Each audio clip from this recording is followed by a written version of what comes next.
شہید تو دلیر لوگ ہوتے ہیں, شہید تو دلیر, جسے سارا زمانہ دلیر کہہ رہا ہے وہ اپنے بارے میں کیا کہہ رہا ہے؟ کہتے ہیں شہید تو دلیر, میں تو کاہل سا آدمی ہوں, سست آدمی ہوں, میں تو اتنا کام ہی نہیں کرتا. تو یہ خواب تو نے جو دیکھا ہے نا پھر سے دیکھنا. تو ابو بکر صدیق فرمانے لگے عاجزی نہ کر, انکساری نہ کر, تو جو کہہ رہا ہے ٹھیک کہہ رہا ہے, لیکن مجھے سن کے شکر بھی ہوا ہے اور افسوس بھی ہوا ہے. افسوس اس بات کا کہ تیرے جیسا بطل عظیم چلا جائے گا, اور شکر اس بات کا کہ رب تجھے زندگی بھی اعزاز والی دے گا, اور شہادت کی موت دے کے اللہ تجھے موت بھی عزت والی عطا فرمائے گا. اللہ موت بھی تجھے عزت والی دے گا, تجھے کاہلوں جیسی موت اللہ. حضرت فاروق اعظم رضی اللہ عنہ, بھائی یہاں تو اس زمانے کا سب سے بڑا مسئلہ پروٹوکول ہے. لوگوں پتہ ہوتا ہے کامل پیر ہے, کامل مرشد ہے, لوگ نہیں جاتے. میں کسی کا مرید ہو جاؤں, میرا پروٹوکول کدھر گیا؟ پتہ ہوتا ہے یہ کامل استاد ہے, میں اس کے پاس بیٹھوں گا تو میری تربیت کرے گا, لیکن لوگ شاگرد نہیں بنتے. میں کدھر گئی؟ یہ جو پروٹوکول کی مصیبت ہے نا, اس نے بڑے بڑے لوگ زیرو کر دیے, بڑے بڑے لوگ. اور یہ مت سمجھے کہ آپ کا وزیر اعظم پروٹوکول لیتا ہے یا آپ کا صدر پروٹوکول, وزراء, ایسی کوئی بات نہیں. ہم چھوٹے طبقے سے لے کر بڑے سارے پروٹوکول کے قائل ہیں.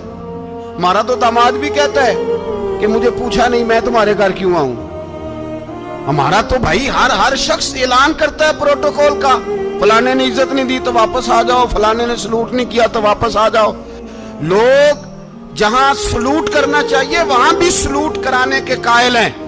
پر حضرت عمر رضی اللہ تعالی, حضرت عمر کی سادگی اور پھر جناب عمر کی عاجزی, جب انسان اپنے اوپر سوار کر لیتا ہے نا, سوار کر لیتا ہے, میں بدکار پرانا خادم, کسے در ملی نی ٹوئی, تے واصف یار نے نظر جو کی تھی تے واصف ہی.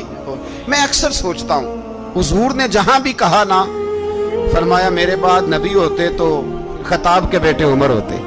حضور نے فرمایا عمر جس رستے سے جاتا ہے شیطان وہ رستہ بدل جاتا ہے. نبی پاک صلی اللہ علیہ وسلم نے فرمایا میرا عمر وہ ہے کہ اس کی زبان پر حق جاری ہے. حضور علیہ السلام نے فرمایا 950 سال حضرت جبریل میرے عمر کی شان بیان کریں تو ان کی عظمت ختم نہیں ہوتی. 950 سال جبریل عظمت بیان کرے تو ختم نہیں ہوتی. یہ بات ہے حضرت عمر کی. اور فرمایا عمر ابو بکر کی نیکیوں میں سے ایک نیکی ہے, یہ شان ہے عمر فاروق رضی اللہ تعالیٰ عنہ کی. حضور نے فرمایا میرے بعد نبی ہوتے تو عمر ہوتے, جس گلی سے عمر آئے شیطان رستہ بدل جائے.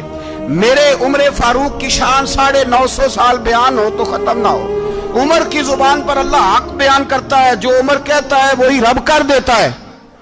حضور ساری زندگی فضیلتیں بیان کرتے رہے, عمر جواب میں کیا کہتے ہیں؟ کوئی بتائے نا کہ یہ والی حدیثیں کبھی عمر نے بھی روایت کی ہوں کہ حضور نے میرے بارے میں یہ کہا ہے. یہ روایتیں وہ روایت نہیں کرتے. ان سے جب لوگ کہتے عمر تیری بڑی بات ہے تو عمر رو پڑتے, کہتے میں تو اونٹ چرانے والے باپ کا بیٹا ہوں, میں تو اونٹ چرانے والے باپ کا بیٹا, اونٹ چرا. اس سے آگے عمر گئے ہی نہیں ساری زندگی, اس سے آگے لفظ ہی نہیں ادا کی. اور میں تو بھائی اونٹ چرانے والا, میرا باپ تو اونٹ چرایا کرتا تھا, 10 اونٹ تھے, میری ڈیوٹی ہوتی تھی, سنبھالے نہیں جاتے تھے, ابا ڈنڈوں سے مارتا تھا. ساری زندگی عمر حج کرنے گئے, ایک خشک تنا کھجور کا عمر فاروق رضی اللہ تعالیٰ عنہ نے اس کو اپنے کلاوے میں لیا, رونے لگے.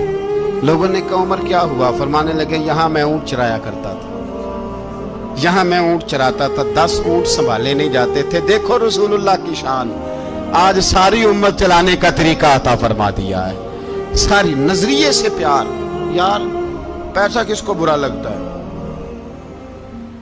آپ جس آدمی کی 50 کروڑ کی پراپرٹی ہے اس کو پوچھیں سب سے غریب, آپ کو وہی نظر آئے گا. وہ کہے گا میں ٹائٹ ہوں. حالات بڑے, میں کئی باری پوچھے انہوں نے, میں کہتا ترجمہ بھی 10 چھڑوں کی, ہمیں تو سمجھ نہیں آتی. اور ٹائٹ حالات کون سے ہوتے ہیں جی؟ جس آدمی کا کروڑوں میں کاروبار ہے نا, اس کو آپ چھیڑے وہ رونے لگ جائے گا, رونے. تو کئی میں نے ایسے دیکھے ہیں کرائے کا مکان ہے, ان سے پوچھے صاحب کیا حال ہے، تو کہتے ہیں جتنی اللہ نے شان والی زندگی ہمیں عطا کی ہے کسی کو نہیں دی۔ اس کا مطلب ہے خوشی بھی یہی ہے اور غم بھی یہی، اندر سے خوشی ہے، اندر سے ہی۔ تو نے اگر راضی رہنا ہے تو ادھر سے رہنا ہے، ناراض رہنا ہے تو بس اپنے آپ کو خوش رکھے گا تو ہو جائے گا۔ سارے صحابہ مل کے آئے، کہنے لگے عمر فاروق سے کہنا ہے نبی پاک کے زمانے میں تو ظاہراً غربت تھی، ابو بکر کے دور میں بھی غربت تھی، اب تو بڑا مال ہے، عمر سے سفارش کرو کہ عمر نیا کرتا پہنا کرے۔ ملکوں کے سفیر آتے ہیں، عمر وہی پھٹی پرانی چادر اوڑھ کے اور وہی کئی جگہ پہ پیوند لگے سوٹ پہن کے سفیروں کے سامنے بیٹھ جاتا ہے۔ عمر کو مشورہ دو، طے ہو گئی بات۔ سب نے جب مشورہ دے لیا تو سارے کہنے لگے یہ بتاؤ شیر کی مونچھ کو ہاتھ کون لگائے گا؟ کہنا کس نے ہے، بندہ بھی تو ڈھونڈو نا۔ نے کہا جناب میرا یہ خیال ہے کہ مولا علی شیر خدا کہیں گے، کیونکہ جس شخص کی عمر کو سب سے زیادہ حیا کرتے دیکھا وہ شیر خدا مولا علی ہے رضی اللہ تعالی علی کہیں گے، اس لیے کہ جناب علی تو کئی دفعہ جب گفتگو کرتے تھے تو حضرت عمر چپ کر جاتے تھے اور فرماتے تھے علی نہ ہوتا تو میں ہلاک ہو جاتا۔ تو کہا علی سے کہو۔ جناب علی شیر خدا کو بلایا، کس کام کے لیے جی؟ اللہ اکبر۔ یہ ذرا اپنے اس دور پہ اس بات کو ذرا لاکا جناب ان سے کہیں کہ زیادہ نہیں، ایک کرتا نیا پہن لے، سفیر آتے ہیں وزیر آتے ہیں تو ایک کرتا نیا پہن لے۔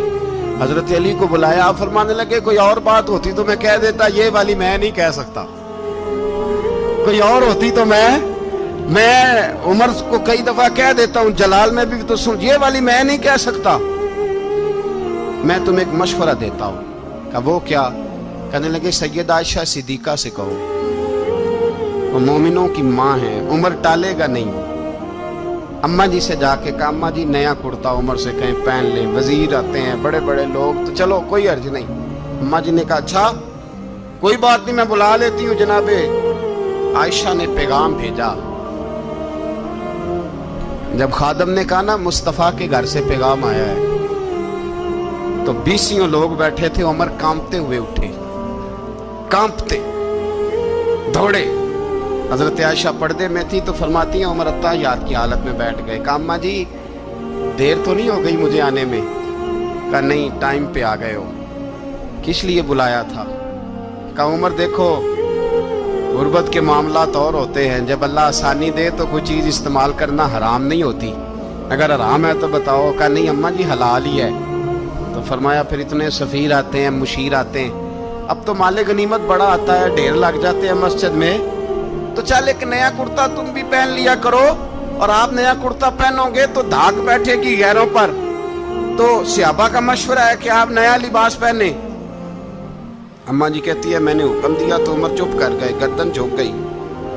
تھوڑی دیر کے بعد سیدنا عمر فاروق نے سر اٹھایا تو داڑھی پہ آنسو گر رہے تھے، رو پڑے، کہنے لگے پاک محبوب کی پاک بیوی جیسے حکم کرتی ہو میں حاضر ہوں، پر مجھے وہ والا لباس پہنانا جو میرے مصطفیٰ نے پسند فرمایا ہے۔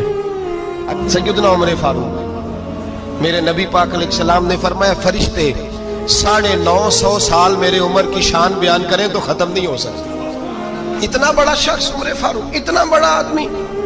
ایک دن اعلان کیا عمر فاروق نے لوگوں مسجد میں آؤ بات کرنی ہے، امیر المومنین کا پیغام ہے سارے مسجد میں آ جائے۔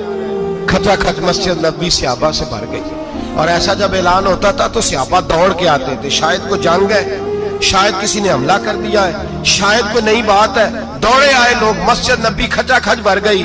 سیدنا فاروق اعظم رضی اللہ تعالیٰ عنہ منبر پہ بیٹھے، حضرت عبد الرحمن ابن عوف رضی اللہ تعالیٰ عنہ فرماتے ہیں کہ صحابہ تجسس کے دیکھ رہے ہیں کہ پتہ نہیں کسی طرف سے پیغام نہیں آ گیا، کوئی کافر حملہ نہیں کرنے لگا، اللہ جانے کیا ہوا ہے، بڑی پریشانی ہے۔ عمر بیٹھے اللہ کی حمد کی، نبی پاک صلی اللہ علیہ وسلم پر درود پڑھا، اور پھر عمر فاروق بولے، فرمانے لگے میں جب مکے میں رہتا تھا نا تو کبھی گھر میں قحط آ جاتا تھا، کبھی قحط آتا تھا گھر میں، بکریوں کے دودھ خشک ہو جاتے تھے، گندم نہیں ملتی تھی، پانی نہیں ہوتا تھا، تو فرمایا میری اماں مجھے خالہ کے گھر بھیج دیتی تھی۔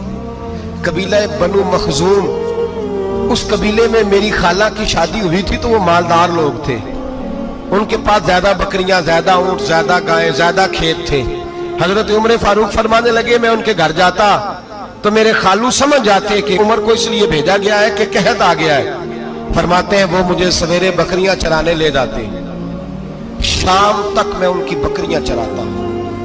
امیر المومنین عمر، ایک طرف مسئلہ یہ ہے کہ کیسر و کسرا کی دیواریں ہل رہی ہیں عمر کے نعروں سے، اور ادھر عمر منبر پہ بیٹھ کے خطبے دے رہے ہیں۔ فرماتے ہیں میں بکریاں چراتا، شام تک خالہ کے گھر جا کے مزدوری کرتا، اور فرماتے ہیں شام ہوتی تو ایک مٹھی کشمش مجھے دیتے وہ۔ آپ فرماتے ہیں میں بڑے قد والا تھا، ایک مٹھی کشمش ملتی ہے، کبھی ایک مٹھی کھجوریں، میں شام کو کھا کے سو جاتا۔ کئی مہینے یوں ہی گزرتے تو میری اماں کا پیغام آتا کہ علاج صحیح ہو گیا، میرے بیٹے کو بھیج دو۔ یہ بات کہی، حضرت عمر رونے لگے اور پھر کہنے لگے اب وہ وقت آیا ہے کہ لوگ مجھے امیر المومنین عمر کہہ کے پکارتے ہیں۔ بس یہ دو باتیں کی۔ عمر نے کہا چلو ظہر کا وقت ہو گیا، اذان پڑھو، اٹھو نماز پڑھے، اٹھو۔ اذان ہوئی، اقامت ہوئی، جناب عمر نے نماز پڑھائی، لوگ چلے گئے تو سیدنا عبد الرحمن ابن عوف جرانہ تھا جناب عمر سے، بازو پکڑ کے کہنے لگے عمر سیاڑا بندہ یار تو یہ دو باتیں سنانے کے لیے اتنا مجمع اکٹھا کیا تھا، یہ دو باتیں کہنے کے لیے کہ میں خالہ کے گھر جا کے مزدوری کرتا تھا تو ایک مٹھی کشمش ملتی تھی، ایک مٹھی کھجوریں، یہ کہنے کے لیے کہ میں بکریاں چرایا کرتا تھا۔ تو حضرت عمر فاروق رضی اللہ تعالیٰ عنہ پھر روئے، پھر آنکھوں میں آنسو آئے، کہنے لگے عبد الرحمن آج نا مصر شام سے کچھ لوگ آئے تھے اور وہ بتا رہے تھے کہ عمر تیرا ڈنکا وہاں بھی بڑا بجتا ہے، وہ مجھے کہہ رہے تھے تیرے نام کے وہاں بھی بڑے دبدبے ہیں، بڑے تذکرے ہیں۔ تو میرا نفس مجھے کہہ رہا تھا عمر دیکھا تو یہاں بیٹھا ہے اور وہاں تیرے نام کا شور ہو رہا ہے، مجھے اس نے بڑا کیا ہے۔ تو میں نے آج مصطفیٰ کے سارے غلام اکٹھے کر کے اپنی اوقات بتا دی ہے، میں نے اپنی اوقات بتائی ہے کہ میں کچھ نہیں، کوئی شے نہیں، کوئی چیز ہی نہیں، اسی کسے تے کچھ نہیں جے لگ دے، نہ کوئی ساڈا دردی۔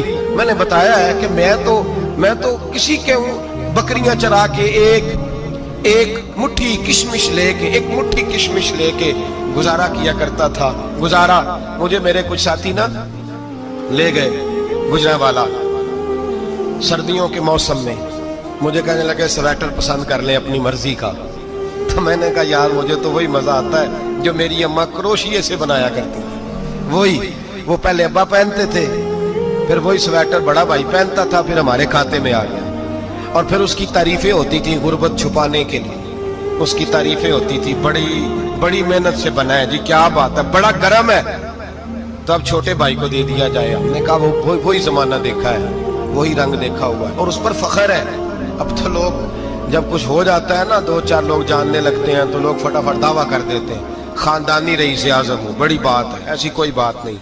جس کو اپنا آپ یاد رہتا ہے اسے خدا بھی یاد رہتا ہے، جسے اپنا آپ یاد رہتا ہے اسے رسول اللہ بھی یاد رہتے ہیں، جسے اپنا آپ یاد رہتا ہے اس کی نظر میں دوسرے لوگ بھی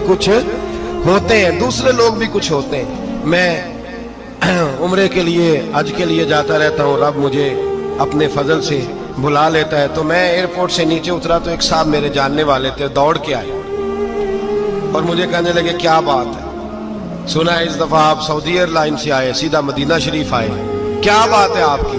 اور میں نے کہا صاحب چھوڑ دیں، میں بھی جب پہلی دفعہ آیا تھا تو میں بھی بڑا گور کے ایئرپورٹ دیکھتا تھا، میں نے کبھی دیکھا جو نہیں تھا، میں بڑا گور کے دیکھتا تھا، کوئی ایسی بات نہیں ہے، یہ نظام قدرت ہے، بادشاہ کے فیصلے ہیں، وہ جب چاہتا ہے جس طرح کے چاہتا ہے فیصلے فرما لیتا ہے، تو یہ اس کے فیصلوں کی بات ہے۔ ہم لوگ نا جس حیثیت پہ ہوتے ہیں وہیں رہ جاتے ہیں، پچھلی بات بھول جاتے ہیں، اس لیے ہم چاہتے ہیں جو بھی ہمیں ملے جھک کے ملے، جو بھی آئے، اور یہ میرا آپ کا سب کا مشترکہ معاملہ ہے۔ میرے نبی پاک صلی اللہ تعالی علیہ وسلم نے صحابہ سے پوچھا تمہیں بتاؤں جنت کے بادشاہ کون ہوں گے؟ جنت کے عام لوگ نہیں، جنت کے، بولیے گا ذرا، جنت کے اللہ بادشاہ، جنت میں تو جانا بڑی بات ہے، اور حضور جنت کا بھی بادشاہ، ابن ماجہ میں لفظ ہے، تمہیں پتہ ہے جنت کے بادشاہ کون ہوں گے؟ اور میرے مصطفیٰ کریم صلی اللہ تعالی علیہ وسلم کے غلاموں نے کہا حضور ہمیں نہیں پتا، تو حضور نے فرمایا جنت کے بادشاہ وہ لوگ ہوں گے جنہیں دنیا میں کوئی بھی نہیں جانتا تھا، جن کے کپڑے سادے ہوتے تھے، جو غریب لوگ ہوتے، جو سفارش کرتے تھے تو ان کی قبول کوئی نہیں کرتا تھا، جو کسی کے ساتھ جاتے تھے تو ان کو مانتا کوئی نہیں تھا. وہ جنت کے بادشاہ ہوں گے، بادشاہ. اور فرمایا قیامت کے دن جب لوگ انہیں دیکھیں گے تو ان پر فخر کریں گے، رشک کریں گے، کہیں گے کیا بات ہے تمہاری. یہاں تو شوق ہی بڑا ہے. غریبوں نے بھی پوسٹر بنائے ہوئے ہیں، ڈاکوؤں، لٹیروں، چوروں کی تصویروں کے ساتھ لگوائے ہوئے اپنے آپ کو بڑا کرنے کے لیے. آج ہی اختیار کریں، آج ہی اختیار کریں. اپنے آپ کو مٹانے کی کوشش کریں. رب کریم کے بندے آگے بڑھ بڑھ کے اپنا آپ دکھاتے نہیں. بڑا شوق ہے، پہلے فوٹو کھچا لو، باقی باتیں بعد میں ہوگی. پہلے ویڈیو بنا لو، باقی کچھ اور بعد میں ہوگا. پہلے اب تو پرسوں ترسوں مجھے ایک مولانا کہنے لگے کہ آپ سے میں نے، وہ یہاں جمعہ پڑھنے آتے ہیں کبھی کبھی، میرے دوست ہیں، کہتے ہیں آپ سے میں نے سنا تھا کہ اگر کوئی نبی پاک کا فرمان ہے، اگر کوئی نذرانہ دے تو اس کو لے لو، اگر کوئی تحفہ دے تو اس کو، حضور نے فرمایا لے لو. اگر تمہیں کو دیتا ہے اپنی مرضی سے، مانگنا منع ہے. کو دے دے تو لے لو، ورنہ ایک وقت آئے گا تم مانگو گے تمہیں ملے گا نہیں. جب کو دے دے تو لے لو. کہنے لگے آپ نے کہا تھا کو دے دے، تو اس وقت سے میں کوئی سوٹ دیتا ہے مجھے میری مسجد کا نمازی تو میں لے لیتا ہوں. کوئی مجھے کوئی اور شے دیتا ہے تو میں آپ سے سن کے. تو اگر میری مسجد کا نمازی سوٹ پکڑاتے ساتھ فوٹو بھی کھینچے تو پھر میرے لیے کیا حکم ہے. وہ خوشبو کی ڈبی دیتے ہوئے ساتھ فوٹو بھی کھینچے، پھر میرے لیے کیا حکم ہے. کہنے لگے رمضان میں یہ حال ہوا ہے کہ لوگ کپڑے دے رہے تھے اور فوٹو کھینچ رہے تھے. کیا چکر ہے، کہاں چلے گیا.